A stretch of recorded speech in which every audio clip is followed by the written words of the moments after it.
Se o inferno não existe e a alma não pode existir fora do corpo, como você me explica o que Jesus disse em Mateus 10:28? Não temais os que matam o corpo e não podem matar a alma. Temei antes aquele que pode fazer perecer no inferno tanto a alma como o corpo. Nesse texto vemos claramente Jesus confirmando a existência do inferno e que a alma pode sim existir fora do corpo. Pense comigo, se a alma é imortal, ela não pode perecer no inferno. E se a alma perece no inferno, logo a existência do inferno é nula, porque o inferno foi criado para queimar as almas eternamente, certo? Então não faz sentido o inferno continuar a arder eternamente se não tiver nenhuma alma para ser queimada. Verdade, esse texto parece contradizer a ideia do tormento eterno e da imortalidade da alma. Pois bem, quem estuda a Bíblia sabe que a Bíblia não se contradiz. O que Jesus fala em Mateus 10, versículo 28, apenas confirma o que está escrito em Ezequiel 18, versículo 20, que diz: a alma que pecar, essa morrerá. E também confirma o que está escrito em Malaquias 4, versículo 1, que diz: pois eis que vem o dia e arde como fornalha, e todos os soberbos e todos que cometem perversidade serão como restolho. O dia que vem os abrasará de sorte que não deixará nem raiz nem ramo, ou seja, não vai sobrar nada daqueles que não aceitarem a graça transformadora de Jesus Cristo.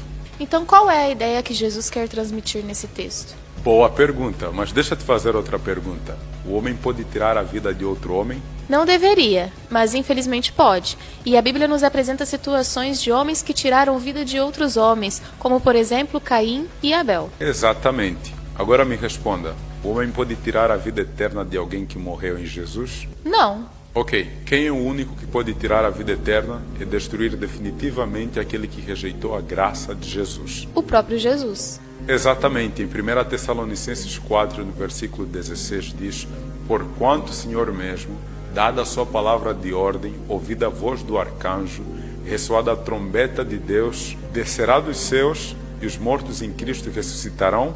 Primeiro. Esse texto confirma que aqueles que morreram em Cristo não estão no céu, mas sim descansam aguardando a segunda vinda de Cristo. E aqueles que não morreram em Cristo? Em Apocalipse 1, no versículo 7, diz que eis que vem com as nuvens e todo olho verá, até quantos os transpassaram. Então aqueles que condenaram a Jesus vão ressuscitar para ver a sua segunda vinda?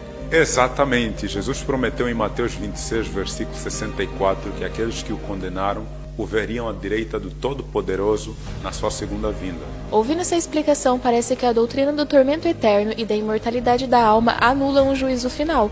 Exatamente. Olha o que diz em Apocalipse 21, nos versículos 7 e 8.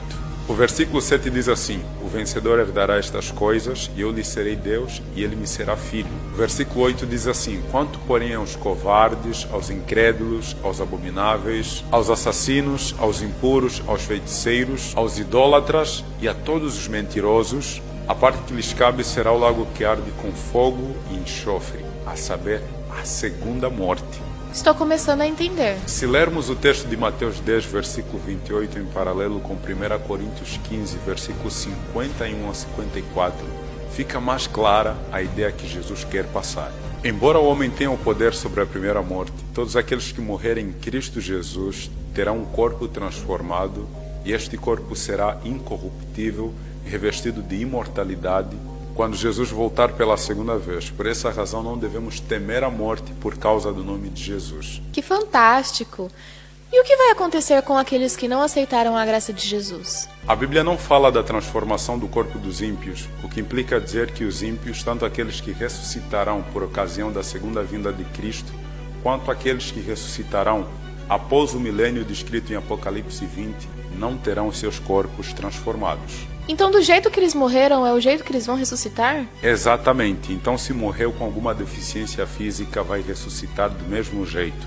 Todo ódio, rancor, ganância, inveja, todo desejo de vingança ainda vai estar em seus corações quando ressuscitarem. Por isso é que em Apocalipse 20, versículo 8, Satanás vai seduzi-los facilmente para atacarem a cidade santa, porque não foram transformados. E o que vai acontecer depois? Jesus vai destruir tanto a vida como o corpo dos ímpios. Esta é a segunda morte. A morte definitiva, ou seja, não sobrará nenhum vestígio, como vimos em Malaquias 4, versículo 1.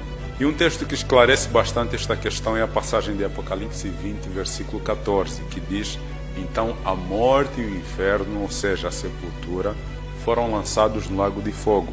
Aqui entendemos que, diferente da primeira morte, na segunda morte não teremos corpos sepultados, o que implica dizer que a terra será purificada. Então, se Jesus não voltar antes, todos nós passaremos pelo inferno, ou seja, sepultura. Exatamente. Em Apocalipse 3, no versículo 20, diz: Eis que estou à porta e bato. Se alguém ouvir a minha voz e abrir a porta, entrarei em sua casa e cearei com ele, e ele comigo. O tempo é agora e a hora é esta. Aceita Jesus enquanto é tempo.